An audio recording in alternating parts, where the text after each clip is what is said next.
Muy buenos días a todos. Vamos a dar inicio a nuestro webinar titulado Reglas laborales básicas aplicables a los países de la OL y definición de costos laborales, organizado por la Alianza Legal Latinoamericana OL. Sin más preámbulos, le cedemos el uso de la palabra al doctor Rafael Torres Morales, miembro del Consejo Directivo de esta organización internacional, para que brinde unas palabras de bienvenida al presente evento. Buenos días, Rafael, adelante.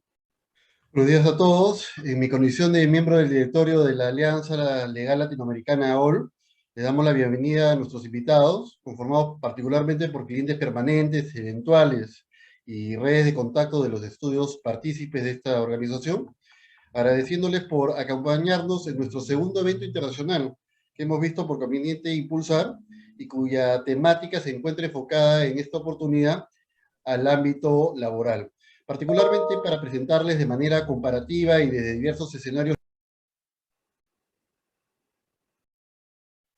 Rafa, te has muteado, parece. ¿Cuáles son los principales aspectos básicos laborales a tener en consideración para la realización de negocios y actividades empresariales en las principales plazas sudamericanas, ¿no? OL, para los que aún no nos conocen, es una alianza internacional de estudios de abogados de reconocido prestigio, todos de carácter multidisciplinario, dedicados a la prestación de servicios preventivos y correctivos a nivel corporativo. A través de OL, lo que buscamos es presentar ante el mercado legal internacional una opción seria y segura para la atención de temas de naturaleza legal corporativa con el mismo nivel de calidad y eficiencia en los países donde operamos. OL es, por tanto, un emprendimiento colectivo de carácter internacional, impulsado desde hace 3 años atrás por importantes estudios de abogados de la región, conformado por Nelson Williams, Brasil, el estudio BRIC de Colombia, Pérez del Castillo, del Uruguay, Lagos MacLean de Chile y el estudio Torres y Torres Lara del Perú. A esta lista nos complace informar que en los últimos 60 días se han incorporado como miembros plenos de nuestra organización 2 prestigiosos estudios latinoamericanos. El primero de ellos es el estudio Ceballos, Casals, Balseca y Bilbao del Ecuador, que es una firma corporativa con vasta experiencia en servicios de consultoría empresarial para empresas nacionales y transnacionales, además de encontrarse dentro de ellos, dentro de los principales rankings de directorios legales. Y nuestro segundo integrante de OL es IHL International Hub, un grupo legal, contable, financiero y fiduciario, con más de 15 años de experiencia en el sector de la asesoría legal y empresarial, con matriz en este caso en la ciudad de Panamá. A ellos nuestro mayor reconocimiento y agradecimiento por sumarse a este gran emprendimiento internacional que venimos liderando. En ese sentido, OL se encuentra hoy en día en un franco proceso de crecimiento, evaluando la incorporación de otras importantes firmas de la región, con la finalidad de crear en un muy breve plazo una de las redes de abogados más importantes de este hemisferio y ciertamente a nivel global.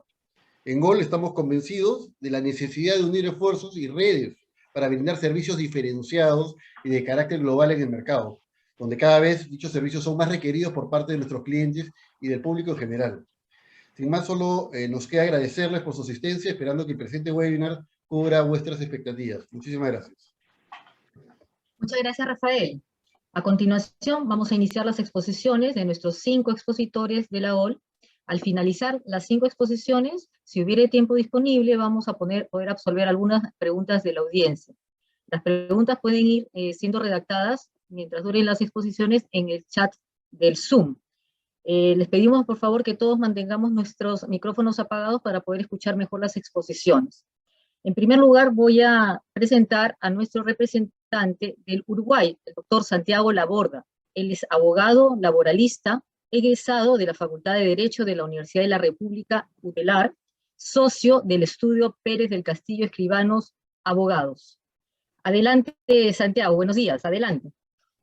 Buenos días a todos los participantes y a la audiencia de este Zoom.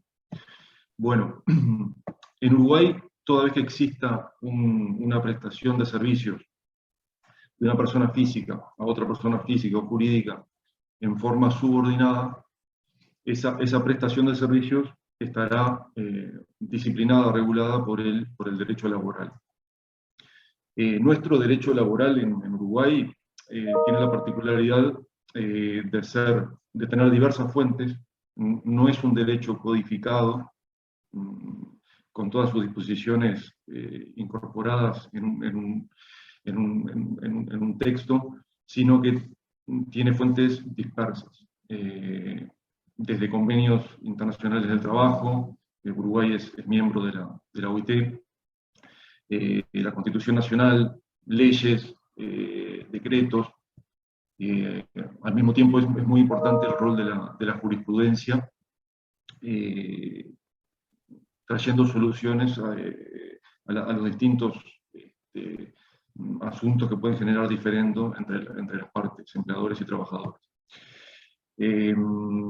O sea que tenemos fuentes de naturaleza heterónoma, es decir, provenientes de los poderes estatales, y hay muchas disposiciones que tienen su fuente en la autonomía de los actores sociales. Es muy fuerte aquí la negociación colectiva entre organizaciones de empleadores y organizaciones de trabajadores. Pasando a las modalidades contractuales posibles, los contratos laborales en nuestro país pueden tener duración indeterminada, que son los preferidos por el derecho laboral, dada la naturaleza alimentaria del salario, y lo que posibilita al trabajador proyectar los diversos aspectos de su vida a largo plazo. Si nada se dice desde el inicio, siempre la relación laboral tendrá una duración indeterminada. Ahora, es posible pactar también de antemano una duración determinada, sería lo contrario. Aquí podemos tener contratos con plazo cierto o con plazo incierto. Los contratos con plazo cierto son aquellos en los que desde el inicio es posible fijar una fecha de finalización para los mismos. Se termina el 30 de enero del 2023, por ejemplo. Eso sería un típico ejemplo de contrato con duración cierta. En caso de que lo que se haya comprometido es la realización de una obra, o se haya contratado a un trabajador para suplir a un trabajador titular, allí, al cumplirse esas condiciones, la finalización de la obra o el reintegro del titular, allí se está extinguiendo el contrato laboral del trabajador eventual o del trabajador suplente. Entonces, el plazo desde el inicio no se puede prever con certeza, pero acaecidas esas condiciones, la relación laboral queda extinguida sin necesidad de pagar indemnización por parte del empleador. Bueno, como está punteado aquí, bueno, los trabajadores eventuales son aquellos contratados para cubrir necesidades extraordinarias de trabajo por parte de la empresa, no previstas. Entonces, en el contrato tiene que estar claramente establecido que se lo contrata en esas condiciones, y efectivamente la relación se extingue una vez que cesa esa demanda transitoria y extraordinaria de trabajo. Los trabajadores suplentes, como he dicho, son los que son contratados para suplir a un trabajador titular. Al reintegro del titular, el contrato se extingue. Y los afrales son aquellos trabajadores contratados para determinadas actividades estrechamente ligadas a los ciclos de la naturaleza. Por ejemplo, muy típico en la agricultura, las cosechas. La cosecha de la naranja, la cosecha del arándano, no tienen una fecha exacta de finalización, pero terminada la cosecha, se extingue. También en nuestro país tenemos una legislación específica para los teletrabajadores, una legislación reciente. Los teletrabajadores son aquellos que laboran desde un espacio físico externo al de la empresa, y esta modalidad, bueno, utilizando tecnologías fundamentalmente de la información y de la comunicación, estos contratos tienen que ser redactados por escrito y tienen que dejarse en ellos consignadas determinados aspectos básicos, como el tiempo de trabajo, el tiempo de descanso, desde dónde se va a prestar el trabajo, Y bueno, ¿quién soporta o quién asume la carga de adquirir los equipos y solventar el costo de energía eléctrica, etc. En todos estos contratos es posible pactar, todos los anteriores que he mencionado, es posible pactar un plazo de prueba que jurisprudencialmente está aceptado de 3 meses como algo correcto, admisible. Dentro de ese lapso de 3 meses, el empleador, si no está conforme con el desempeño, puede despedir al trabajador sin pagar indemnización por despido. El plazo de prueba tiene que quedar claramente establecido desde el inicio del contrato. Y tenemos otra categoría de trabajadores que son los jornaleros, que es admisible esta figura cuando razonablemente sean requeridos los servicios de los trabajadores al arbitrio del empleador. O sea, se lo puede convocar en los días que el empleador considere conveniente y se le paga por día. Normalmente, luego de la quincena, se liquidan los jornales trabajados en la quincena que se paga. Recién adquieren derecho a la indemnización por despido estos trabajadores jornaleros al cumplir 100 jornadas de trabajo. Bueno, haciendo referencia a los rubros salariales, los mismos pueden ser fijados. Digamos, el salario puede ser fijado por tiempo o por producción. Los típicos salarios por tiempo son el salario mensual, el jornal, la remuneración por hora, que son perfectamente admisibles en Uruguay, así como el salario por producción, así sea el destajo, las comisiones, la parte, etc. También es muy común encontrar un mix entre ambos regímenes anteriores.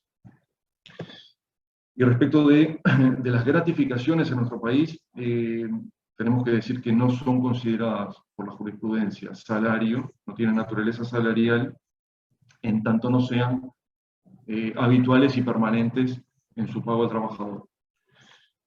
Entonces, no adquieren la naturaleza de salarial por pagarse 1 o 2 veces, y por tanto no computan en los distintos pagos, como la indemnización por despido, que eventualmente tenga que hacer el empleador.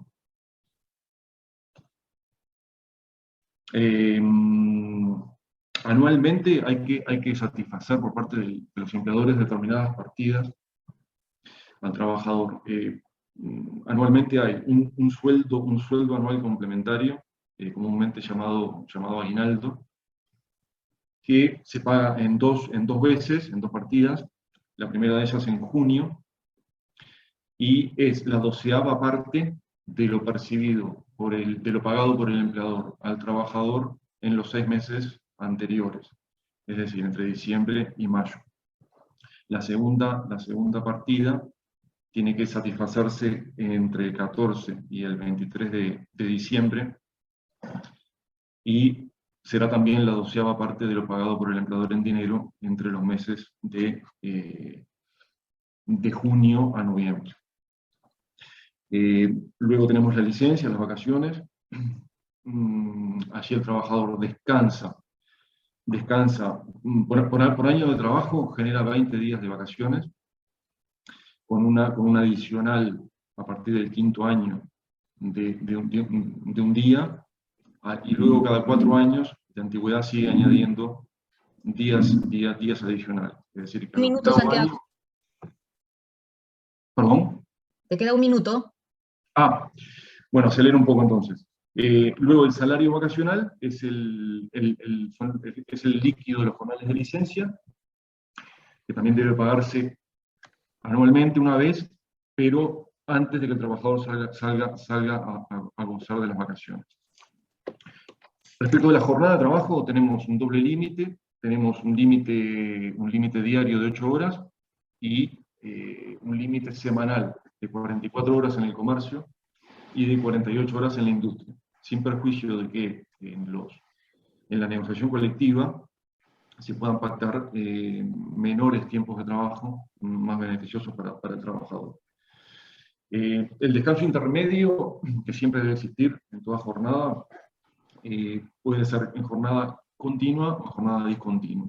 En jornada continua se trata de un descanso de media hora pago, debe pagarse esa media hora, porque el trabajador descansa. Cuando estamos en jornada discontinua, que será de 2 horas en el comercio y 2 horas y media en la industria, el trabajador descansa durante ese lapso, que no es pago. Por acuerdo escrito entre las partes, empleadores y trabajadores, se puede reducir ese tiempo a 1 hora. Tenemos excepciones a la limitación de jornada establecidas por un decreto, el 611 del 80, que excluye de la limitación al personal superior de la empresa, y así como a los profesionales universitarios de alta especialización, e idóneos que en dicha calidad laboren para la empresa. También aquellas otras categorías de trabajadores que presten su servicio fuera del ámbito empresarial, del ámbito físico, y no estén sujetos a control de horario, como los viajantes, corredores, cobradores, vendedores de plaza, etc. Respecto del despido, tenemos que decir que en Uruguay es incausado, no es necesario expresar la causa del despido. Se puede despedir en cualquier momento, por el mero arbitrio del empleador. Sí va a tener que pagar una indemnización por despido, salvo determinados casos muy puntuales. Uno de ellos, cuando el trabajador haya incurrido en notoria mala conducta, o en los casos, algunos de los cuales hemos mencionado, trabajadores eventuales, suplentes, centrales, etc. O jornaleros que no hayan alcanzado las 100 jornadas. El monto económico de esa indemnización está constituido por la remuneración total de un mes de trabajo por año de antigüedad del trabajador, con un límite de 6. Entonces, bueno, ahí la jurisprudencia ha intervenido interpretando el giro de remuneración total, y entonces, bueno, se entiende que no solamente es el monto del salario, sino también la incidencia que tiene el salario vacacional, el aguinaldo y la licencia mensualmente, que todo eso puede cuantificarse en un 19,39% más, siempre con un límite de 6 años de antigüedad. Y bueno, y pasando a las tasas de aportación a la seguridad social, podemos decir que para el empleador el monto es el 7,5% del salario, y para el trabajador el aporte personal es el 15%. Estos son los aportes jubilatorios. Luego tenemos el aporte por el FONASA, que es el Fondo Nacional de Salud.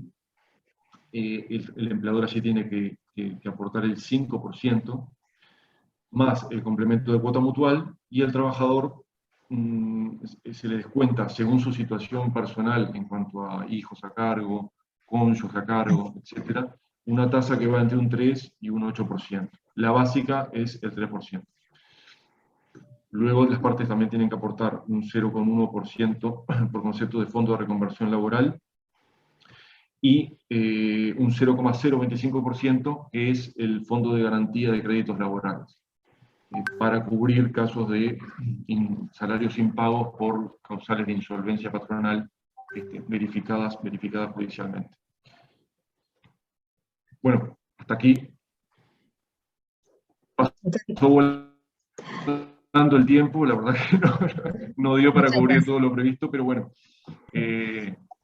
Gracias. Espero haber sido claro. Muchas gracias. Muchas gracias, Santiago. Recordamos a los ustedes. asistentes que pueden poner sus preguntas en el chat para ser respondidas al final del evento, si es que contamos con el tiempo suficiente. A continuación, presentamos a la representante del Brasil, la doctora Renata Morao. Ella es licenciada en Derecho por la Pontificia Universidad Católica de Minas Gerais, y cuenta con una especialización en Derecho del Trabajo por la misma universidad. Actualmente es gerente general de Nelson Williams y Abogados Asociados. Tiene una amplia experiencia en el campo del derecho laboral. Adelante, Renata, por un espacio aproximado de 10 minutos, por favor. Primeiramente, obrigada, bom dia a todos pela presença. Assim como no Uruguai, aqui no Brasil, nós permitimos algumas modalidades na legislação trabalhista para se firmar contratos de emprego. Em regra, todo contrato é firmado por prazo indeterminado, ou seja, inexiste um prazo pré-sinalizado ou um evento específico determinando o término daquela relação jurídica estabelecida. Como regra, esse contrato de emprego ele permite algumas exceções, desde que atendidos os requisitos previstos em lei. E aí forma-se o contrato por prazo determinado, que é um contrato estabelecido pelo prazo médio de 2 anos, salvo algumas exceções, tem o prazo pré-fixado, em regra ele admite apenas uma renovação, se for renovado por período diferente a esse, ele torna-se um contrato por prazo indeterminado, e ele prevê o pagamento de indenização, seja para o empregado, seja para o empregador, no caso da rescisão antecipada àquele prazo pré-estabelecido. Ainda, com o advento da reforma trabalhista em 2017, foi determinado também, previsto na legislação trabalhista, a forma de contratação do trabalhador intermitente, que é um contrato que surgiu para formalizar aquelas prestações de serviço que não são contínuas e tem uma alternância entre o período de atividade e inatividade desse trabalhador. Como forma de contrato por prazo determinado, nós temos previsto o contrato que é firmado, seja porque a natureza estabelecida no contrato da empresa ou o serviço ele é transitório, e aí necessita-se de se contratar um trabalhador para cumprir demanda emergencial. Esse contrato, como eu disse lá no início, o prazo máximo 2 anos, podendo ser prorrogado uma única vez. À exceção desse prazo de 2 anos, nós temos o contrato por experiência, que é firmado pelo prazo máximo de 90 dias, pode ser prorrogado uma única vez, observado esse limite de 90 dias, e tem como finalidade uma avaliação recíproca de empregado e empregador para verificar se ambos atendem às necessidades daquela vaga que foi preenchida. Temos ainda o contrato temporário, fixado na legislação 6.019 de 74, que é um contrato firmado com uma empresa interposta, ou seja, o empregador, a empresa que necessita do trabalho temporário, contrata uma terceira empresa e essa fornece a mão de obra que pode ter duração de 180 dias, com prorrogação máxima por 90. Tem o trabalho temporário ainda definido em convenção ou acordo coletivo, que foi fixado pela legislação 9.601 de 98, em que busca incentivar a criação de empregos, o aumento de vagas. Esse contrato também é por 2 anos, mas com uma diferença. Ele não tem restrição de prorrogação. Então, desde que observado o prazo máximo de 2 anos, a empresa e trabalhador podem prorrogar o contrato de quantidades indistintas. Ainda tem-se o contrato por safra, que é um trabalhador que pode ser contratado de maneira específica em razão das estações sazonais da colheita, e o contrato por obra certa, utilizado aí pelo pessoal da construção civil, justamente em razão da temporalidade das obras que são realizadas. Esse contrato por obra certa, pelo menos aqui no Brasil, hoje ele já não é tão firmado em virtude do contrato intermitente, que é justamente o contrato que veio para regulamentar essas relações que não são contínuas. Obrigatoriamente ele tem que ser por escrito, a remuneração vai considerar o salário hora, nunca inferior ao salário mínimo nacional ou o salário estabelecido pela categoria. E como que se dá essa relação entre a empresa e o trabalhador intermitente? Sempre que surgir a necessidade do empresário, ele tem que convocar o empregado com um prazo mínimo de 3 dias de antecedência. Esse empregado tem um prazo de 1 dia útil para poder aceitar, e no caso de silêncio dele, pressupõe-se a recusa na prestação de serviço. No caso de aceite pelo empregado e descumprimento ou descumprimento da empresa que o convocou para trabalhar, é prevista uma indenização correspondente a 50% do valor que ele receberia pela prestação de serviço. E ao término desse contrato, imediatamente, o empregador ele deve pagar as férias e o 13º proporcional, bem como o salário correspondente aos dias prestados. O empregado faz jus também, ao final dessa relação de trabalho, ao levantamento do FGTS e uma indenização, se a dispensa foi imotivada, de 20% correspondente aos valores dos depósitos fundiários. Concretizada essa relação de emprego legal, lícita, o que nós temos? Todo contrato de relação de emprego, ele é oneroso. Para uma prestação de serviço, pressupõe-se uma remuneração. E aqui no Brasil nós temos a diferenciação entre salário e remuneração. Salário é o quanto se paga pela prestação de serviço que foi aceita pelo empregado. E a remuneração, ela compreende o salário, mas todas as vantagens que esse empregado adquire ao longo do contrato de trabalho. Então, por exemplo, uma remuneração adicional de horas extras, um valor de um adicional de periculosidade, insalubridade, dentre outras vantagens que esse empregado pode receber. Além disso, essa remuneração do empregado, ela possui algumas características, algumas garantias que vedam, por exemplo, a irredutibilidade, a diminuição dessa remuneração, salvo se disposto em convenção ou acordo coletivo de trabalho. Nem a forma, nem o modo de pagamento também do salário, ele pode ser alterado de forma a prejudicar o empregado, e também não pode ser alterado sem a sua prévia anuência, sem o seu consentimento. O salário também ele é impenhorável, salvo para quitar dívidas relativas à pensão alimentícia, ou estipulado determinação de teto de 30% para liquidar outras dívidas contraídas pelo empregado, e esse salário também não pode sofrer descontos pelo empregador. À exceção, quando esse desconto resultar de um adiantamento salarial ou estiver previsto em lei, convenção coletiva, ou também no caso de ato doloso do empregado. Quando o empregado tem o intuito de trazer o prejuízo ao empregador, também pode ter o desconto.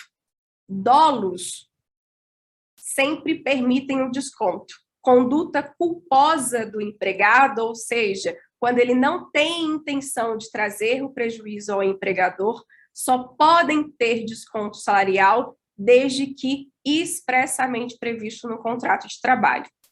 E ao empregado também é vedado, é proibido renunciar a qualquer parcela remuneratória, seja salarial ou quaisquer outras vantagens adquiridas ao longo do contrato de trabalho.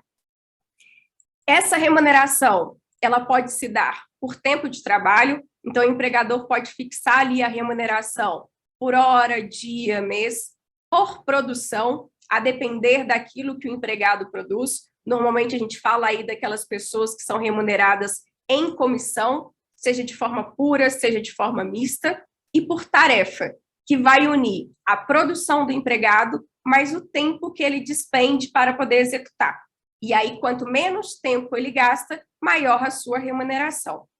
O pagamento ele pode ser em dinheiro, em cheque ou moeda corrente e em utilidade. O que significa esse pagamento em utilidade? É o pagamento que o empregador faz através de bens ou serviços em contraprestação ao trabalho que é prestado. Esse pagamento em utilidade ele só pode ocorrer até o limite de 70%, ou seja, obrigatoriamente 30% da remuneração do empregado tem que ser composta por dinheiro. O pagamento ele tem que observar um prazo não superior a 1 mês. Então, trabalhou-se 1 mês, faz jus à remuneração, nunca excedendo esse período. Tirando toda essa parte que o empregador já tem aí que pagar pela prestação de serviço que foi previamente pactuada com o seu empregado, nós temos ainda alguns encargos, tanto tributários quanto não, que é o caso do FGTS, que incidem na folha de pagamento, onerando ainda mais aquele valor que é desprendido pelo empregador ao final ali da prestação mensal de serviço. Primeiro, contribuição previdenciária, que a alíquota do empregador aqui no Brasil gira em 20%. Risco de acidente de trabalho, que é um percentual pago pelo empregador em razão do risco da atividade por ele desenvolvida, que gira em torno de 1 a 3%. Contribuição devida a outras entidades, que em média perfaz 5,8%, e o FGTS, que mês a mês o empregador deposita na conta vinculada do empregado. Isso tudo perfaz uma oneração da folha de pagamento entre 34,8% a 36%. Além disso, nós temos algumas garantias de emprego que o empregador aqui no Brasil ele tem que observar. Se por acaso a empregada for gestante... Um minuto, Renata. Oi? Um minuto, te queda um minuto. Perfeito. A empregada ela tem garantia de 5 meses após o parto, desde a imediata comunicação. Empregados que são vítimas de acidente de trabalho têm estabilidade de 12 meses após a cessação do benefício. Empregado que é membro de comissão de acidente de trabalho ou dirigente sindical também possuem 12 meses de estabilidade após o término do mandato deles. Ainda, em relação a esses trabalhadores, nós temos algumas garantias constitucionais previstas. Eu vou citar aqui para vocês, em razão do tempo, até brevemente. Primeiro, jornada de trabalho no Brasil, em regra, 8 horas diárias, limitada a 44 horas semanais, tá? Todo empregado tem direito de receber um adicional em razão de trabalho insalubre, penoso ou periculoso. Tem direito à participação nos lucros, tem direito a 13º salário, férias acrescidas de 1/3 constitucional, ou seja, o empregado se afasta por 30 dias, recebendo a remuneração acrescida de 1/3. Todo labor extraordinário deve ser acrescido de, no mínimo, 50% à hora normal, bem como a hora noturna tem que ser remunerada, no mínimo, 25% superior ao horário diurno. Faz jus a um aviso prévio proporcional ao tempo de serviço, sendo garantia mínima de 30 dias e o máximo de 90 no caso das dispensas. Aqui no final, eu coloco para vocês as verbas que são aí devidas em razão da ruptura desse contrato de trabalho. Normalmente, o empregado na dispensa sem justa causa, ou seja, imotivada pelo empregador, ele faz jus ao aviso prévio, saldo de salário, ao saque do FGTS que é depositado mês a mês, multa de 40%, 13º proporcional, férias vencidas e proporcionais acrescidas de 1/3. Esses são os direitos básicos do trabalhador numa rescisão imotivada. Contudo, se nós tivermos outras formas de ruptura contratual, por exemplo, com justa causa, o empregado praticou uma falta grave ou não, a falta grave foi praticada, o que ele faz jus a receber? Somente saldo de salário e férias vencidas.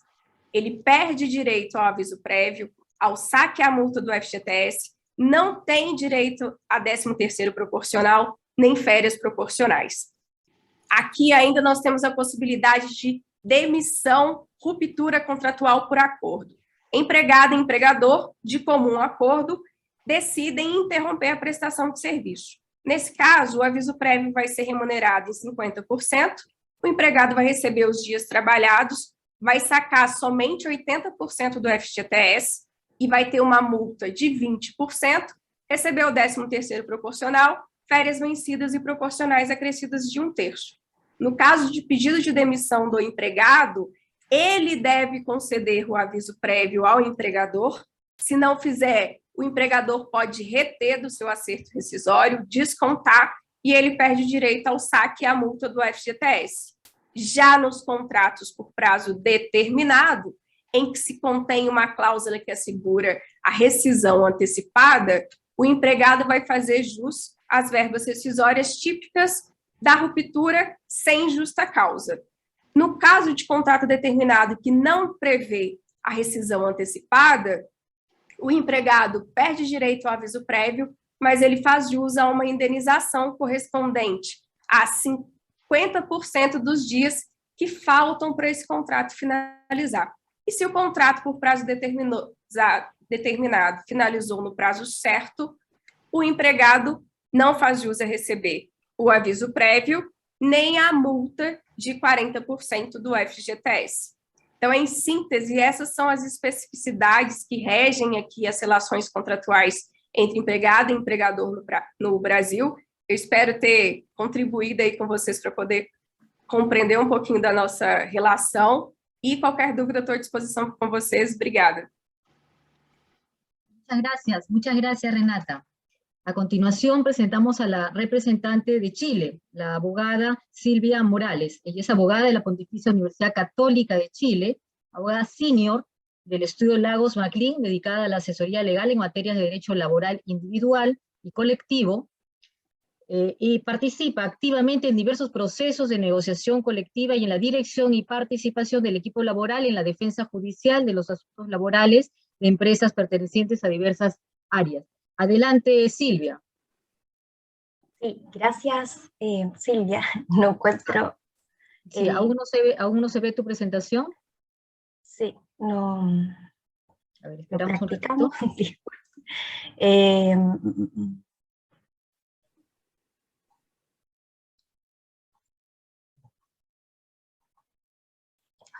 Correcto, ¿ya se ve? Tienes 10 minutos, por favor. Ahí se ve. Muchas gracias. Bueno, vamos a explicar, si pasan a la siguiente página, por favor. De manera preliminar, me permito hacer algunas consideraciones en relación al derecho laboral chileno. La relación laboral va a estar regulada siempre por un contrato de trabajo que va a señalar los derechos y obligaciones de ambas partes. Existe una obligación de que este sea firmado en un plazo no mayor a 15 días desde que se inicia el trabajador a prestar servicios, o de 5 días si se trata de un contrato por hora faena o un contrato con una duración menor a 30 días. En Chile la relación laboral es consensual, pero es importante que el contrato conste por escrito, porque sirve para ambas partes para demostrar las obligaciones que han existido, las obligaciones que existen, que el contrato existe, y los beneficios y condiciones pactadas. La legislación laboral chilena tiene como principal finalidad proteger al trabajador. Entonces, si no existe un contrato de trabajo claro con las cláusulas mínimas esenciales, la ley siempre va a presumir que, aun cuando no conste por escrito, que los términos del contrato son aquellos que señale el trabajador. Además, existe en Chile el principio de la estabilidad laboral, que implica básicamente que el contrato de trabajo, para que pueda terminar, el empleador debe señalar alguna de las causales previstas en la ley expresa, que están expresamente establecidas en el Código del Trabajo. Y además debe señalar alguna justificación o fundamento de esa causal que invocó. Continuemos. Respecto a los tipos de contrato, existen distintas clasificaciones que se pueden hacer, pero la principal clasificación es aquella que dice relación con la duración del contrato de trabajo. Está el contrato por hora faena, cuya duración va a estar determinada, o el fin del contrato, si bien no se va a conocer una fecha cierta, pero sí se sabe cuándo va a terminar, que va a ser cuando termine esta obra o faena. Para que tenga lugar es necesario que la obra esté señalada expresamente en el contrato y se exprese que se trata de un contrato de este tipo, de contrato por obra o faena. Es común este tipo de contratos en actividades como en la minería, en la construcción. Tenemos también los contratos a plazo fijo, que son aquellos contratos donde sí se conoce el plazo, se sabe con certeza la fecha en que se va a terminar el contrato. No puede tener una duración mayor a 1 año, o hasta 2 si se trata de trabajadores profesionales que tengan un título, que tengan una profesión o un título técnico. Estos contratos pueden ser renovados solo una vez, y a la segunda renovación, si por desconocimiento se hiciere, ya se va a entender que se trata de un contrato indefinido, que es la tercera categoría que está dentro de esta clasificación. Y los contratos indefinidos son aquellos que solo conocemos la fecha de inicio, pero no sabemos cuándo va a terminar, y solo se puede poner término por alguna de las causales legales establecidas en el Código del Trabajo. Podemos hacer distintas clasificaciones, también está una clasificación por jornada, si bien no está definida en la ley este tipo de clasificación, pero es muy común que en las empresas se haga una distinción entre aquellos trabajadores que tienen una jornada ordinaria o una jornada completa, como se conoce, y aquellos que tienen una jornada parcial o part-time. La jornada completa es aquella que la jornada es de 45 horas semanales, que es la jornada máxima en Chile, y por su parte está la jornada parcial, que es aquella que no puede no puede extenderse más allá de 2/3 de la jornada ordinaria, es decir, es aquella que es de 30 horas, máximo 30 horas semanales. En general no existen grandes diferencias en derechos y obligaciones respecto de cada una de este tipo de contratos, pero sí la jornada parcial va a existir una suerte de proporcionalidad. Por ejemplo, en el sueldo va a ser proporcional al sueldo del que recibe la jornada completa.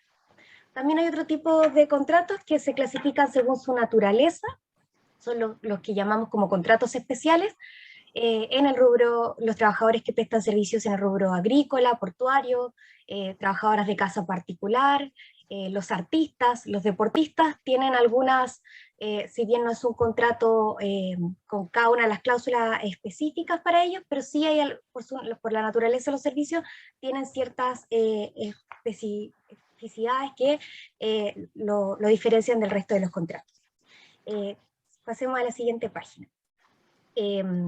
Respecto a las remuneraciones, está compuesta principalmente por el sueldo base, que es obligatorio pagar un sueldo base. En Chile el ingreso mínimo, el sueldo, el salario mínimo está regulado recientemente, está regulado por ley, y recientemente se fijó en la suma de 380.000 pesos. En Chile el sueldo mínimo se reajusta una vez al año, o en los últimos años ha sido con un reajuste 2 veces al año. De hecho ya está fijado el segundo reajuste del año del ingreso mínimo para agosto del 2022 y va a subir a 400.000 pesos. ¿Qué características tiene el sueldo base? Que tiene que ser un monto fijo, se debe pagar en dinero y se debe pagar en periodos iguales no superior a 30 días. Luego está la gratificación, que también es una remuneración obligatoria en Chile para aquellas empresas que tengan fines de lucro, que lleven libros de contabilidad y que claramente obtengan utilidades. Existen 2 tipos de gratificación que se pueden otorgar en Chile, que las empresas pueden incluso elegir de manera alternativa a cuál de las 2 optar. La principal es la gratificación anual, que es aquella que están obligadas las empresas que cumplen algunos de los 3 requisitos que señalé, que principalmente que obtengan utilidades en el año anterior, y están obligados a pagar el 30% de esas utilidades a sus trabajadores en proporción a la remuneración que tiene cada uno de estos trabajadores. Normalmente se paga en abril, que es la fecha en que se conoce el resultado, las utilidades que se tuvieron en el año anterior. También existe la posibilidad de que las empresas puedan optar a una gratificación mensual o anticipada, o también conocida como gratificación garantizada, en la que el empleador se obliga a pagar el 25% del sueldo base, pero esto va a tener un tope de hasta 4,75 ingresos mínimos mensuales. En Chile actualmente por el ingreso mínimo equivale a 150.000 pesos. Para sueldos que superen el tope de 4,75 ingresos. Luego está el sobresueldo, está conocido como horas extras, cuando el trabajador presta servicios por sobre el máximo legal. En Chile puede trabajar diariamente hasta 2 horas diarias cuando existan realmente la necesidad de trabajar horas extras. Debe estar pactado previamente con el empleador la posibilidad de trabajar, no basta que el trabajador quiera quedarse más allá de la jornada que tiene pactada en su contrato de trabajo. Y ese trabajo se debe remunerar con un 50% adicional el valor de la hora. También hay un pago especial para aquellos trabajadores que prestan servicios en el comercio y que deban trabajar el día domingo, que es una excepción. Deberá pagar la empresa deberá pagar ese día trabajado, un día domingo, deberá pagar un 30% adicional también en el valor de la hora. Existen también... Me queda un minuto, Silvia. Perfecto. Otro tipo de prestaciones que son las comisiones o remuneraciones variables, que normalmente se pactan cuando el trabajador debe prestar algún tipo de, debe realizar algún tipo de venta, realiza venta o por producción o bonos. También es común ver este tipo de prestaciones en las liquidaciones de los trabajadores. Y asignaciones no imponibles, las más comunes en Chile son la colación y la movilización. Estas no están sujetas al pago de cotizaciones de seguridad social ni al pago de impuestos, y lo que siempre se espera es que no sean un monto razonable, un monto prudente. No pueden ser un monto superior, por ejemplo, al sueldo base que tiene un trabajador. Ahí va a ser cuestionado y van a obligar finalmente a la empresa a pagar las cotizaciones previsionales por lo que se pagó en exceso de lo que normalmente debería ser. Continuemos a la siguiente. Los derechos y beneficios laborales. Hay beneficios legales, hay varios, pero entre los más importantes, aquellos que dicen relación con la protección a la maternidad. La mujer embarazada tiene derecho a tener un prenatal, que son 42 días de permiso pagado o licencia, como se conoce acá en Chile, antes del nacimiento del hijo, y con posterioridad tiene derecho a un postnatal, que es de 84 días y puede extenderse hasta por 84 días más, si es que la madre así lo quiere, o puede incluso optar a estar 30 minutos, puede optar a esos 84 días adicionales que sea de manera parcial, ir la mitad del tiempo. También tiene derecho a fuero maternal. Eso quiere decir que la trabajadora no puede ser despedida una vez que toma conocimiento desde que está embarazada hasta un año después del primer postnatal. Prácticamente son casi 2 años de fuero maternal. Y derecho a alimentación: una vez que nace el hijo hasta los 2 años, tiene derecho a 1 hora diaria para retirarse del trabajo, ya sea antes o después, o dividirla en partes en media hora, para poder alimentar a su hijo. Están las cotizaciones de seguridad social. En Chile las obligatorias son el aporte a las pensiones, que es de un 10% aproximado, en salud, ya sea en el fondo público, que es FONASA, o en la ISAPRE, que es el fondo privado, se aporta un 7%, y el seguro de cesantía de un 3%. Estos son de cargo del empleador y se descuentan el monto bruto que se ha pactado con el trabajador. En cuanto a los descansos, existe el descanso anual o las vacaciones. En Chile, una vez que el trabajador cumple 1 año en la empresa, tiene derecho a 15 días hábiles anuales.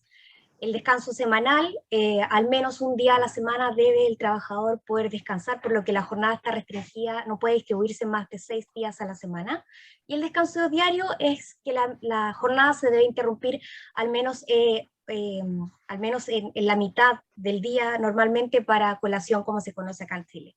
Y otros permisos legales están, por supuesto, la licencia por enfermedad, que es un permiso pagado cuando un trabajador tiene algún tipo de enfermedad, permisos por nacimiento, matrimonio, fallecimiento, y exámenes para realizar exámenes médicos preventivos. Hay algunos beneficios voluntarios que son comunes acá en Chile, como los aguinaldos que se pagan en Navidad o Fiestas Patrias, pero no son obligatorios, seguros complementarios de salud, seguros de vida, asignación de movilización y colación, como revisamos antes, y está ahora más de moda la flexibilidad horaria. Y la última presentación para terminar. En Chile, como les adelanté al principio, existe el principio de estabilidad laboral, que obliga a la empresa a señalar algún tipo de causal para poder poner término al contrato de trabajo. Existen causales de términos generales como mutuo acuerdo, renuncia, fallecimiento, vencimiento del plazo, etc. Y causales sin derecho a indemnización, que dicen relación con conductas graves del trabajador y que no dan derecho a esta indemnización. Y causales con derecho a indemnización, que básicamente son aquella denominada como necesidades de la empresa, pero esta obliga a pagar una indemnización que es una remuneración por cada año trabajado, con un tope de hasta 90 UFs y un tope de hasta 11 remuneraciones por cada año trabajado. Y finalmente, si es que se despide cualquiera de estas causales, el trabajador siempre tiene derecho a demandar despido injustificado, y si el tribunal considera que se trata de un despido injustificado, sancionará a la empresa con un recargo que va desde un 30% hasta un 100% de las indemnizaciones legales del trabajador. Eso es un poco un resumen de todo lo que es el derecho laboral en Chile. Muchas gracias, Silvia. A continuación presentamos al representante de Colombia, el doctor Boris Alfaro. Él es abogado egresado por la Universidad Externado de Colombia, especialista en Derecho Laboral y maestrando en Justicia y Tutela de los Derechos, con más de 10 años de experiencia asesorando en materia laboral a varias empresas nacionales y multinacionales en asuntos laborales y de seguridad social. Ha participado en múltiples negociaciones colectivas con organizaciones sindicales, planes de reestructuración empresarial y representación judicial para todos los asuntos propios de la jurisdicción laboral. Adelante, Boris, bienvenido. Silvia, muchas gracias. Saludos a todos, muy cordiales desde Colombia. Bueno, lo primero que hay que decir, y escuchando un poco las intervenciones de los anteriores ponentes, es que definitivamente en Latinoamérica tenemos rasgos muy comunes en relación con la protección al derecho al trabajo y en relación incluso a las modalidades contractuales. En la presentación que van a ver, no me voy a enfocar tanto en las modalidades precisamente contractuales, vamos al final a tener una referencia sobre esto que es clave, pero quisiera comenzar precisamente desde la perspectiva del análisis de costos en materia laboral, dado que son aplicables para todos los trabajadores y para todas las empresas sin ningún tipo de distinción. En Colombia, como en todos los países latinoamericanos, el contrato de trabajo es el que rige las relaciones laborales por excelencia, y este contrato de trabajo tiene uno de los elementos esenciales, que es el salario, la remuneración. En Colombia hay distintas modalidades salariales. La primera de ellas es el salario ordinario, que bien puede ser fijo o variable. El salario fijo tiene digamos, un piso mínimo que se conoce en Colombia como el salario mínimo legal mensual vigente. Ya en la siguiente diapositiva verán el costo. Y el salario variable depende de un esquema de comisiones que habitualmente se pactan, digamos, con las fuerzas comerciales de algunas empresas, en donde se definen métricas y algunas condiciones para que el salario tenga una fluctuación mensual. También está el salario de estajo, que depende de la producción y los entregables por unidad generalmente. Y en términos generales existe una libertad de estipulación en Colombia con respecto a al pacto salarial. Es decir, en Colombia, por ejemplo, es válido que empleador y trabajador acuerden el reconocimiento de un salario por horas, siempre y cuando se garanticen esos pisos mínimos, esas garantías mínimas de las que les hablé hace un momento. Asimismo, y en Colombia esto es bien particular, parecido a como lo decía el doctor Santiago, en Uruguay hablando de las gratificaciones, en Colombia tenemos un esquema que se llaman beneficios no salariales, es decir, es válido que entre las partes se acuerden conceptos que no constituyen salario y en consecuencia no generan una carga prestacional para el empleador en distintos frentes como las prestaciones sociales, ya las vamos a ver, la misma indemnización por despido sin justa causa en caso de terminar el contrato de trabajo, y los aportes a seguridad social, así como contribuciones para fiscales. Las acreencias que ven acá entonces son la prima de servicios, es por mandato legal, su fundamento es básicamente hacer partícipe al trabajador en las utilidades del empleador y consiste en pagar un salario completo acordado obviamente con el trabajador por año. La mitad se paga en junio y la otra mitad se paga en diciembre. Para aquellos trabajadores que devenguen menos de 2 salarios mínimos, se les reconoce un auxilio de transporte equivalente a 117.000 pesos. Son $27.5 aproximadamente. Cesantías se paga al trabajador también, a todos los trabajadores que devengan un salario ordinario, y consiste en el reconocimiento de un salario completo por cada año de servicios.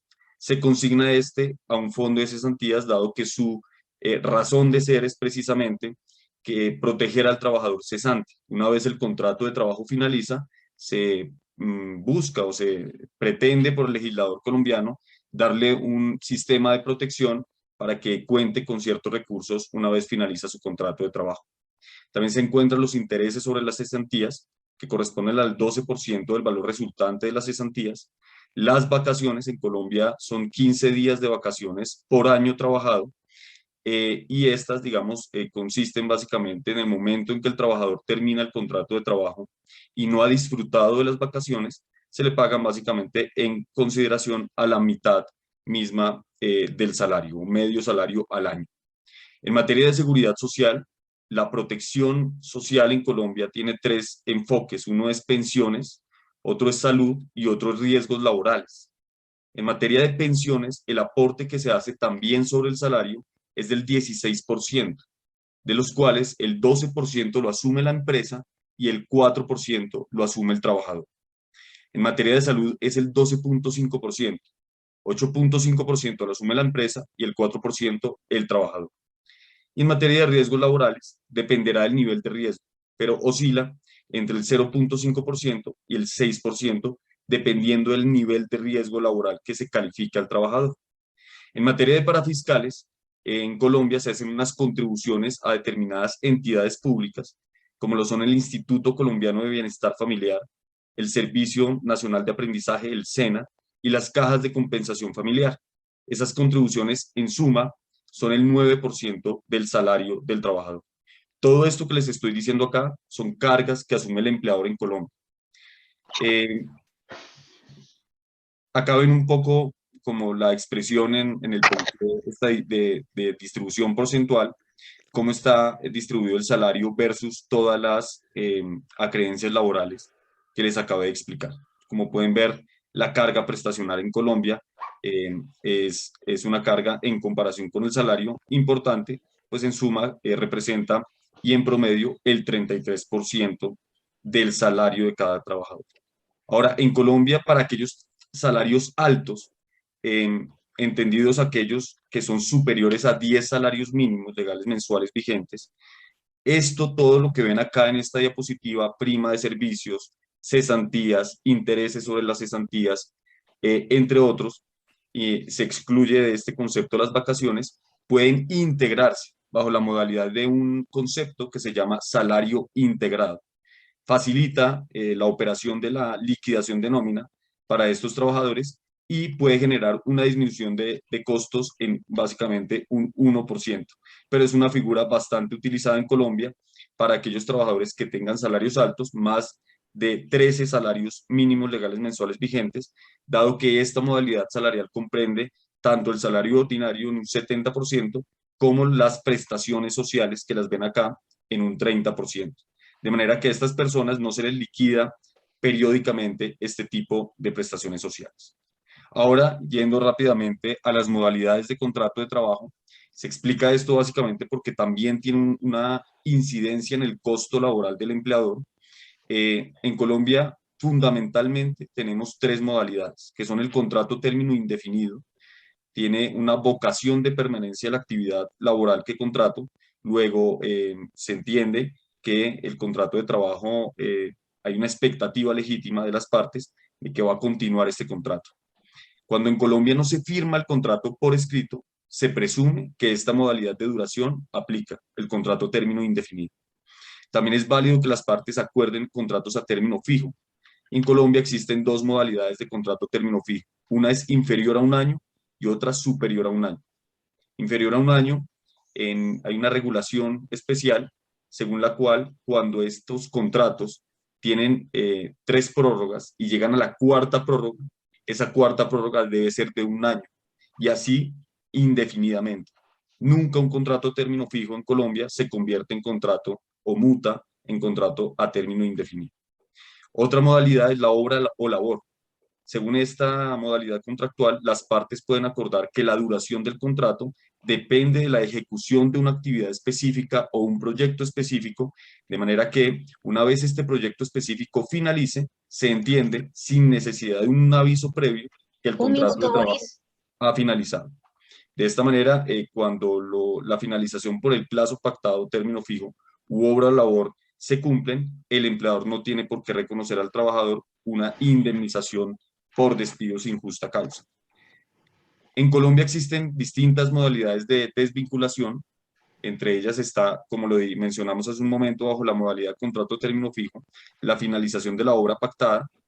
La misma renuncia del trabajador, por supuesto, no genera ninguna consecuencia económica para el empleador.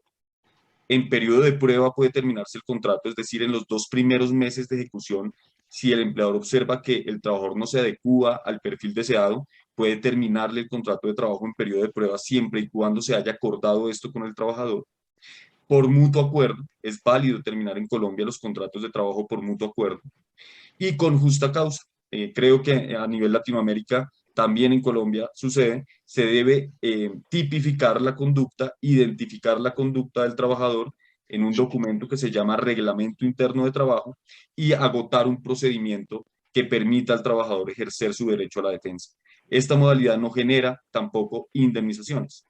La que sí genera indemnizaciones es el despido sin justa causa en los contratos a término indefinido fijo u obra labor.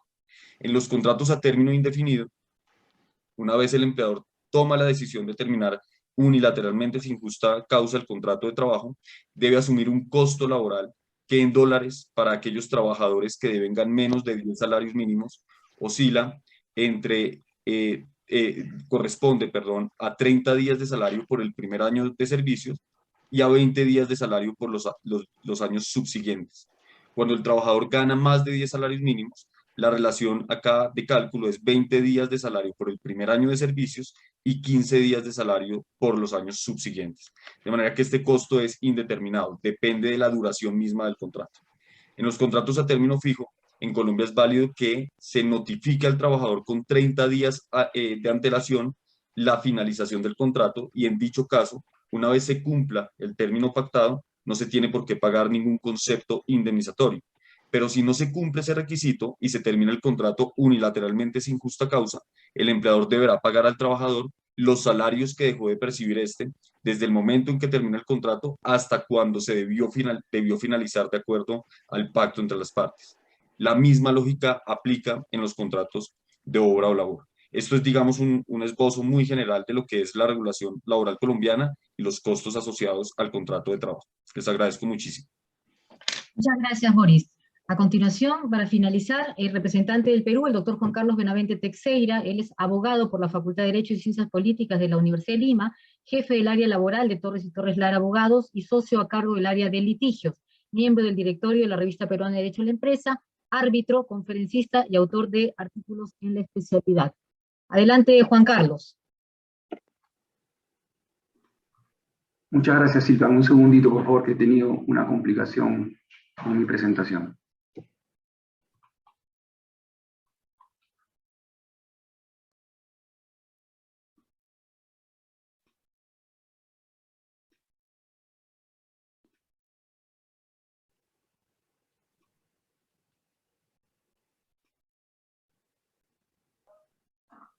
Correcto, se ve, Juan Carlos. Perfecto, ya se puede ver en pantalla, ¿no? Sí, perfecto. Muchas gracias, Silvia. Buenos días con todos. Bueno, al igual que en las presentaciones precedentes, en el Perú, cuando existe una prestación de servicios subordinada y remunerada, en donde existe naturalmente un horario de trabajo, el sometimiento a las instrucciones y las reglas de un empleador, existe un contrato de trabajo, ¿sí? Y refiriéndonos a los tipos de contratos laborales, específicamente, tenemos que existe una regla general y existen las excepciones. ¿Cuál es la regla general en materia de contratación laboral en el Perú? Son los contratos a plazo indeterminado, en donde se conoce muy claramente desde el principio de la relación, naturalmente, cuál es la fecha de inicio de esta, pero no se conoce cuál es la fecha de conclusión. De ahí su denominación indeterminado o indefinido, ¿sí? Este tipo de contratos no tiene que celebrarse por escrito, no es obligación hacerlo, se puede celebrar por escrito si es que se quiere dejar, digamos, sentado o probado alguna cláusula que va por encima de lo que la ley establece, pero en principio basta que el acuerdo de voluntades del empleador y del trabajador exista para que el contrato a su vez exista. Lo único que hay que cumplir como empleador es inscribir en nómina o planilla al trabajador para que se entienda el inicio de la relación laboral. También existen los contratos a tiempo parcial. En este tipo de contratos, el trabajador no debe alcanzar las 4 horas diarias o en promedio no debe alcanzar esta cantidad de horas. Así, por ejemplo, si es que la jornada de la empresa o del empleador se desarrolla en 5 días a la semana, el trabajador a tiempo parcial debe ser contratado por una cantidad de horas que no alcance las 20 horas. Y si la jornada del empleador se desarrolla en 6 días a la semana, el trabajador debe ser contratado en una jornada laboral que no alcance las 24 horas. Debe ser menos de 24 horas. Es importante mencionar, y lo vamos a hacer un poquito más adelante, que en la contratación a tiempo parcial, por el hecho de que la cantidad de horas que se desarrollan son menores en comparación a lo que es el tiempo completo, por decirlo así, no se tienen algunos derechos y beneficios. Por ejemplo, no se tiene estabilidad laboral, no se tiene derecho a la compensación por tiempo de servicios, y la cantidad de días de vacaciones que se tienen son solamente 6. La excepción a la regla de contratación a plazo indeterminado está dado por la contratación a plazo fijo, o también denominada sujeta a modalidad o plazo determinado. Esta es una excepción porque solamente pueden celebrarse contratos a plazo fijo cuando existen causas objetivas de contratación temporal que además están reconocidas por la ley. En este tipo de contratación debe existir un contrato escrito. Ahí sí existe la obligación de dejar en blanco y negro en un documento el contrato laboral, y no hay obligación de presentarlo ante la autoridad administrativa de trabajo. Naturalmente, el trabajador debe ser incorporado en la nómina o planilla. ¿Cuáles son este tipo de contratos a plazo determinado? Los que pueden apreciar ustedes en la diapositiva. Tenemos contratos de naturaleza temporal, contratos de naturaleza accidental o contratos para obra o servicio específico. No vamos a desarrollar todos, pero les vamos a poner algunos ejemplos de la importancia de los contratos temporales. Por ejemplo, una empresa recién se instala en el país o recién se constituye y por lo tanto recién inicia una actividad, entonces, debido a la novedad de esta actividad, puede celebrar contratos por inicio de actividades. O de repente la empresa ya se encuentra desarrollando actividades, pero va a iniciar una nueva actividad. En ese caso se pueden celebrar contratos por inicio de nueva actividad que tienen un plazo máximo de 3 años. Se pueden celebrar evidentemente por periodos menores siempre y cuando sumados no superen los 3 años. De pronto tienen una trabajadora que sale de descanso pre y postnatal y necesita ser reemplazada, una causa de temporalidad evidente. Entonces se utilizan los contratos de naturaleza accidental, específicamente los contratos de suplencia, para incorporar a una persona que va a reemplazar a la persona que ha salido de descanso pre y postnatal, con una fecha específica de ingreso y una fecha específica de salida o cese del centro de trabajo. Existen otro tipo de contratos, por ejemplo, aquellos que se celebran para labores que se desarrollan durante todo el año, pero de manera intermitente, como por ejemplo puede ser la pesca. La pesca se desarrolla durante todo el año, pero de repente por condiciones de mar, por disposiciones de veda de la autoridad correspondiente, no se puede salir a faena de pesca. Entonces, en esos casos se celebran los contratos intermitentes. O de pronto se tiene una actividad que se desarrolla solamente en un determinado periodo del año, o se incrementa en un determinado periodo del año. Se pueden utilizar los contratos de temporada. En todos los contratos a plazo fijo o a plazo determinado se debe especificar muy puntualmente y de manera taxativa en el contrato por qué es que se está utilizando esa modalidad. Si esa explicación no se encuentra en el contrato, se entiende entonces que el contrato se encuentra desnaturalizado y ese contrato pasa a ser un contrato a plazo indeterminado. Lo mismo cuando los plazos individuales de cada una de las modalidades contractuales se exceden. La ley también castiga este exceso indebido, más allá de lo pactado en el contrato, con la desnaturalización del contrato a plazo fijo y se entiende entonces que existe un contrato a plazo indeterminado. Muy bien. Hemos escuchado en las ponencias anteriores sobre este tema del periodo de prueba. En el Perú, el periodo de prueba, como regla general, es de 3 meses. No tiene que ser pactado. Por default, el periodo de prueba es de 3 meses. En el contrato indeterminado, en donde no hay un documento escrito, se aplica el periodo de prueba de 3 meses. En los contratos a plazo fijo podría no haberse establecido una cláusula de periodo de prueba, pero se aplica el periodo de 3 meses porque es legal. Existen excepciones. ¿En qué casos? En los trabajadores calificados, en los trabajadores de dirección y de confianza. Se pueden pactar en ese tipo de casos términos mayores. Ojo que se tienen que pactar. No es que de todas maneras se apliquen esos casos. Tienen que pactarse, tiene que existir un medio de prueba que demuestre que ese pacto de ir más allá de los 3 meses existe. En el caso de los trabajadores de confianza o calificados, se pueden pactar 3 meses adicionales, es decir, un máximo de 6 meses. Y en el caso del personal de dirección, es el personal que reemplaza al trabajador, al empleador, o representa al empleador, esa ampliación máximo puede ser por 9 meses, que sumados a los 3 originales generaría un periodo de prueba de 12 meses. ¿Qué implica el periodo de prueba? Es el periodo en el cual el empleador puede, digamos, evaluar las capacidades del trabajador, y si es que considera que no se superan esas capacidades o que no se tienen esas capacidades, mejor dicho, entonces puede haber una conclusión unilateral del contrato de trabajo sin obligación de pagar indemnización por despido. Por lo tanto, superado el periodo de prueba, cualquier decisión unilateral del empleador de concluir la relación laboral tiene que estar sustentada en una causa justa de despido. Hay que mencionar que no solamente hay que superar el periodo de prueba para obtener protección contra el despido o estabilidad laboral, sino que el trabajador por lo menos debe trabajar 4 horas diarias o en promedio 4 horas diarias en la semana para poder tener y gozar de la estabilidad laboral.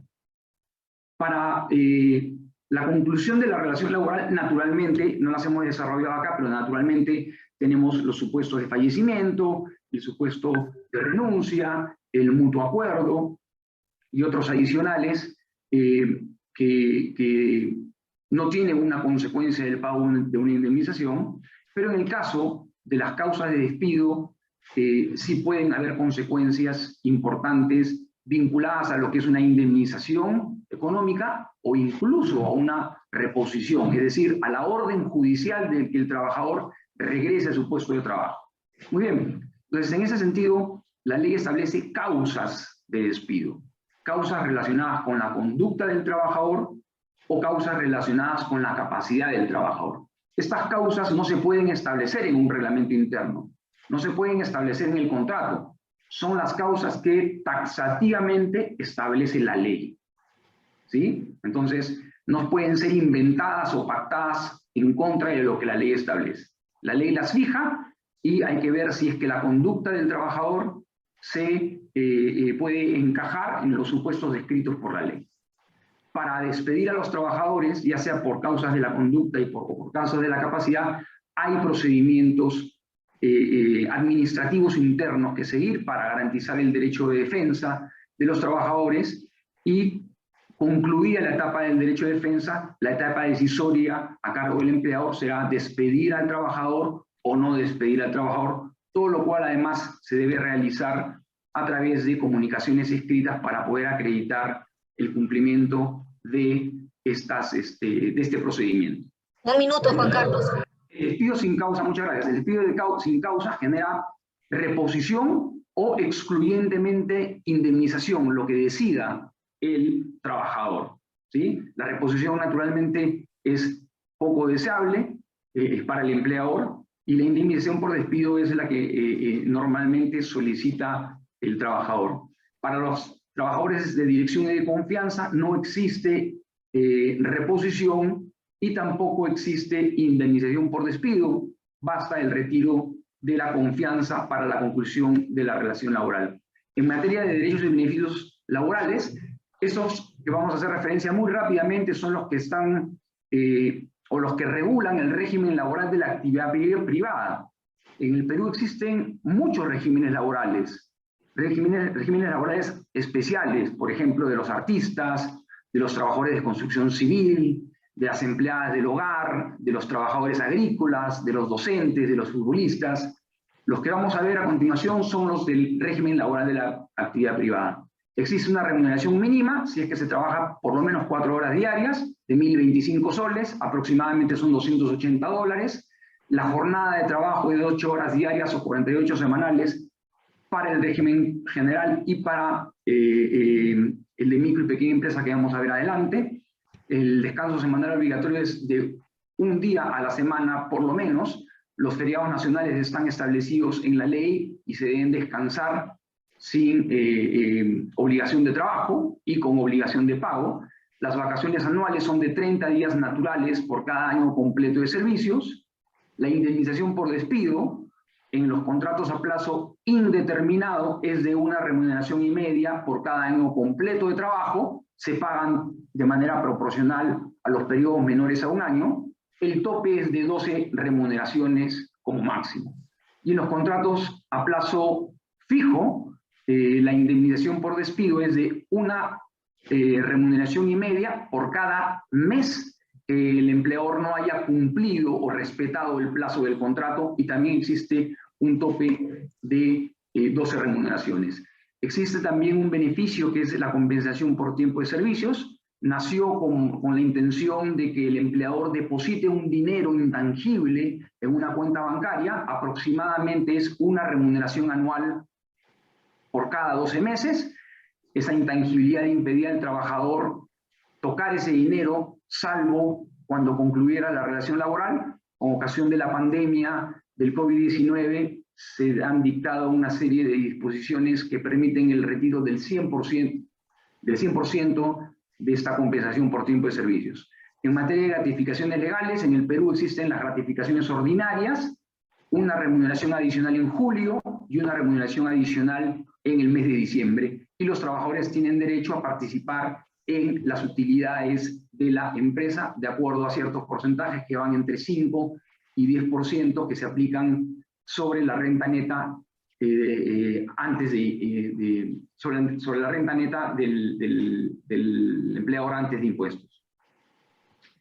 El trabajo en sobretiempo también se bonifica por las 2 primeras horas extras, se bonifica con un 25% adicional de su costo. A partir de la 3ª hora extra es de un 35%. No hay límite de horas extras en un día o en la semana, no hay limitación. El seguro social de salud lo paga el empleador, es de un 9% de la remuneración del trabajador. Existe para todos los empleadores la obligación de contratar un seguro de vida, llamado seguro de vida ley, que va a, resarcir el fallecimiento o la incapacidad que pueda surgir para el trabajador. La asignación familiar también es un beneficio que equivale al 10% de la remuneración mínima vital, ¿sí? Aplica a los trabajadores que tienen 1 o más hijos menores de 18 años estudiando. En el caso de las pensiones, la carga económica está en manos 100% de los trabajadores. Es el trabajador el que aporta, el empleador le retiene, pero el trabajador es el que aporta. Y los trabajadores también tienen derecho a los derechos colectivos que establecen las convenciones de la OIT, la negociación colectiva, el derecho a la huelga, entre otros. En el Perú también existen regímenes especiales que tienen una menor carga económica, el de la microempresa y el de la pequeña empresa, que se aplican para las empresas que tienen una determinada cantidad de ventas brutas anuales. Para el caso de las microempresas, hasta 150 UITs. Una UIT es una unidad de referencia tributaria. La UIT está en 4.600 soles. En el caso de las pequeñas empresas, el máximo de ventas anuales debe ser de 1.700 UITs. La remuneración mínima es igual que en el régimen general. La jornada de trabajo tampoco varía. el descanso semanal obligatorio es igual, un día a la semana, las vacaciones anuales sí tienen una diferencia, ya no son 30 días en ambos casos, sino solamente 15. La indemnización también es una indemnización menor, como pueden ustedes apreciar en la diapositiva. En el caso de la CTS, no hay CTS para la microempresa, hay una CTS mucho menor, de prácticamente el 50% para las pequeñas empresas. En el caso de las gratificaciones de julio y diciembre, no aplica para la microempresa y aplica en el 50% en julio y diciembre para las pequeñas empresas. Las microempresas no tienen participación en las utilidades, las pequeñas empresas sí. En materia de sobretiempo se aplica el régimen general. En materia de seguridad social existe un régimen semicontributivo para las microempresas y un régimen regular semejante al régimen laboral de la actividad privada para las pequeñas empresas. El seguro de vida corresponde en ambos casos, la asignación familiar no corresponde para ninguno de los dos supuestos, y en materia pensionaria la afiliación es obligatoria al Sistema Nacional de Pensiones o al Sistema Privado de Pensiones, el que escoja el trabajador. Y en materia de derechos colectivos, no tienen derecho a la negociación colectiva, salvo en el caso de la pequeña empresa. Eso sería una pincelada muy rápida. Existen naturalmente otro tipo de derechos y beneficios, sobre todo los vinculados a la mujer gestante, a la madre gestante, la trabajadora gestante, licencias por paternidad, licencias por enfermedad, muy semejantes a las que hemos visto en las conferencias anteriores. Eso sería todo, Silvia. Muchas gracias. Muchas gracias, Juan Carlos. Es cierto, el tema laboral es bastante amplio y por eso, lamentablemente, nos quedamos sin tiempo para la ronda de preguntas. No se preocupen, las preguntas que han sido formuladas van a ser contestadas vía email. A continuación, para el cierre de este evento, le damos la palabra a nuestro director de la OL de Chile, el doctor Kenneth McLean. Adelante, Kenneth. Muchas gracias, Silvia. La verdad es que ha sido una exposición, creo que para todos los que hemos asistido, muy interesante. Observar algo que es natural para los que somos latinoamericanos, que es ver que compartimos un derecho común, siempre es una sorpresa cuando vemos los detalles en los que nos diferenciamos, ¿cierto? Entonces, justamente la idea de este seminario, de este webinar, es que tengamos una pincelada inicial que nos permita ir avanzando hacia distintas oportunidades donde podamos ir trabajando temas particulares. La idea es justamente que en un futuro podamos conversar de aquello que nos une como lo transfronterizo, por ejemplo, el teletrabajo en distintos países, y desde ese lugar me parece que la invitación que les vamos a hacer a todos quienes han asistido es a continuar participando y señalarles que existe algo que en el futuro nos va a ir permitiendo conocer de mejor manera aquello que es justamente el foco de nuestra alianza, que es permitir el negocio entre todos los países que participan de esta alianza. Por último, le quiero ratificar y darle la bienvenida a nuestros nuevos aliados y socios de Ecuador y de Panamá, lo que nos va a permitir que en los siguientes webinars podamos contar también con la experiencia de qué sucede en esos países. Desde ya les agradezco muchísimo por participar y los invitamos a revisar nuestra página web y ver todas las cosas que hemos estado haciendo. Muchas gracias, Kenneth. Con esto damos por finalizado nuestro webinar. Esperamos reencontrarnos pronto en otros eventos. Seguimos trabajando y apostando por nuestros países. Muchas gracias y buena salud para todos. Seguimos adelante. Adiós. Muchas gracias. Adiós. Adiós.